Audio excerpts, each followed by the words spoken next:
Hi నమస్తే. మనం ఇప్పుడు గోమాత గోశాల ప్రకృతి వ్యవసాయ క్షేత్రం శివలింగపూర్లో ఉన్నాం. మీరు చూస్తున్నైతే మన గోశాల యొక్క షెడ్. ఈరోజైతే సుమారుగా సమయం 11 కావస్తున్నది. మా లేబర్లు అయితే దీపావళి పోయింది, ఎలక్షన్లు ఉన్నదని అటే పోయింది. ఇట్లా తీయడం జరుగుతుంది.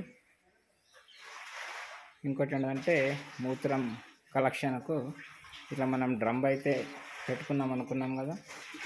ఇది యూరిన్ కలెక్షన్ అనేది ఇట్లా చేసుకొని మనం దీన్నైతే ఇట్లా తీసుకొని మళ్ళీ డ్రమ్ములో అయితే స్టోరేజ్ చేసుకోవడం జరుగుతుంది.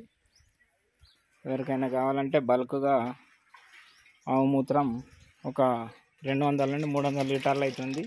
కావాలంటే చెప్పండి. ఘనజీవామృతం కూడా ఉంది.